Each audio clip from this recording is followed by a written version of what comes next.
বিসমিল্লাহ ওয়াসসালাতু ওয়াসসালামু আলা রাসূলিল্লাহ আম্মা বাদ। সালাফদের থেকে প্রসিদ্ধ একটি কথা প্রচলিত আছে। সালাফগণ বলেন, ইন্নাদ দীনা ইয়াদুরু আলা আরবাআতি আহাদিস।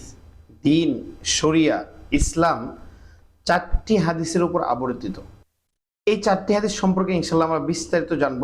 কেন 4টি হাদিসের উপর দিন আবর্তিত? আজকের আলোচনার ভূমিকাতে আমরা এই 4টি হাদিসের সার সংক্ষেপ জানব। পরবর্তীতে ইনশাআল্লাহ আমরা ধারাবাহিকভাবে বিস্তারিত জানব। 4টি হাদিসের প্রথম হাদিস হচ্ছে ওমর রাদিয়াল্লাহু তাআলা আনহুর বর্ণিত হাদিস, ইন্নামাল আমালু বিন্নিয়াত। এই হাদিসটির অর্থ, আল্লাহ রাসূল সাল্লাল্লাহু আলাইহি ওয়াসাল্লাম বলেছেন, নিশ্চয়ই মানুষের কর্মের ফলাফল, কাজের প্রতিদান এটা নির্ভর করে তার নিয়তের উপর। এই হাদিসটি মূলত মানুষের আন্তরিক বা অন্তরের আমল এবং বাহ্যিক আমলকে পরিশুদ্ধ করে এবং এই আমলগুলো আল্লাহ তাআলার নিকট গ্রহণযোগ্য হওয়ার ব্যাপারে সিদ্ধান্ত দিয়ে দেয় আপনাকে আমাকে। এবং এই হাদিসটি আপনার আমার আমলকে সঠিক হওয়ার মানদণ্ড বা নীতি নির্ধারক। আপনার আমার যদি নিয়ত বিশুদ্ধ না থাকে, তাহলে যে নিয়তে আপনি কাজ করবেন না কেন, সেই নিয়তেরই কিন্তু প্রতিদান পাবেন।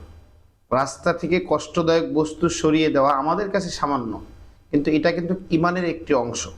সেটাও যদি আপনি আল্লাহর জন্য করেন, আল্লাহর সন্তুষ্টির জন্য করেন, তাহলে অবশ্যই এর বিরাট একটা প্রতিদান আপনি পাবেন, কারণ আপনার নিয়ত বিশুদ্ধ। দ্বিতীয় হাদিস, আম্মা জান আয়েশা রাদিয়াল্লাহু তাআলা আনহার হাদিস, মান আহদাথা ফি আমরিনা হাযা মা লাইসা মিনহু ফাহুয়া রাদ্দুন, অথবা মান আমিলা আমালান লাইসা আলাইহি আমরুনা ফাহুয়া রাদ্দুন। যে ব্যক্তি দ্বীনে, শরীয়তে এমন কিছু বিষয় আবিষ্কার করবে যেই বিষয়ে আমরা দিক নির্দেশনা দিইনি, সেই বিষয়টি প্রত্যাখ্যাত। আবার এমন কোনো বিষয় যদি আমরা কাজ করি, আমল করি, যে বিষয়টি আল্লাহ রাসূল সাল্লাল্লাহু আলাইহি ওয়াসাল্লাম থেকে অনুমোদিত নয়, তাহলে সেই বিষয়টি অবশ্যই প্রত্যাখ্যাত। এই হাদিসটি মূলত আমাদের আমলকে আল্লাহ তাআলার নিকট গ্রহণযোগ্য হওয়ার ব্যাপারে নীতি নির্ধারক। এবং শরিয়া যে একটা গঠনতন্ত্র, শরিয়ার যে একটা ভিত্তি, যে শরিয়াতে যে মানুষ নিজের মন গড়া কোনো কথা বলতে পারবে না, নিজের মন গড়া কোনো আমল করতে পারবে না, এটার নির্ধারক মূলত এই হাদিসটি।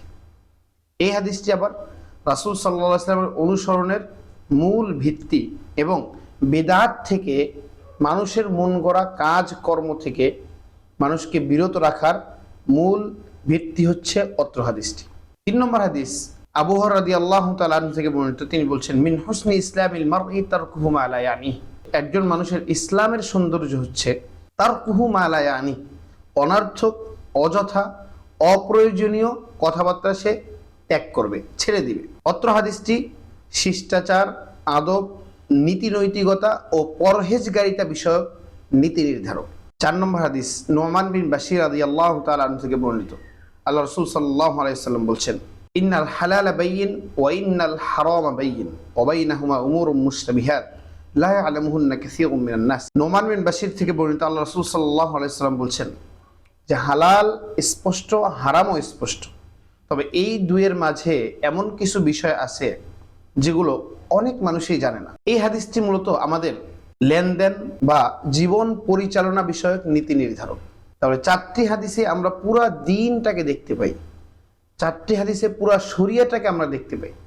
এজন্য সালাফগণ বলেছেন, বিশেষ করে ইমাম শাফি রহিমাহুল্লাহ, ইমাম ইসহাক বিন রাহুয়াই রাহিমাহুল্লাহ, ইমাম আহমদ বিন হাম্বল রাহিমাহুল্লাহ, ইমাম আবু দাউদ আস-সিজিস্তানি রাহিমাহুল্লাহ, তারা বলেছেন যে আন্না দ্বীন ইয়াদুরু আলা আরবাআতি হাদিস। দ্বীন মূলত 4টা হাদিসের উপর আবর্তিত। আবার অনেকেই বলেছেন দ্বীন 3টি হাদিসের উপর আবর্তিত।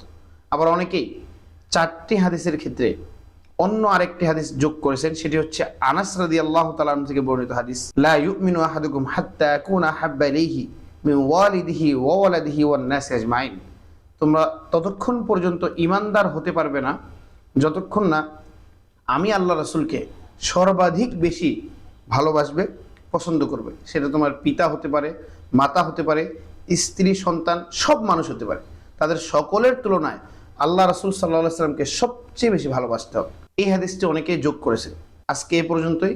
ইনশাআল্লাহ আমরা আলোচনার ধারাবাহিকতায় এই 4টি হাদিসের বিস্তারিত ব্যাখ্যা এবং বিস্তারিত বিবরণী দেখার চেষ্টা করব। আল্লাহ তাআলা আমাদেরকে হাদিসগুলোর উপর আমল করার তৌফিক দান করুন। আল্লাহুম্মা আমিন।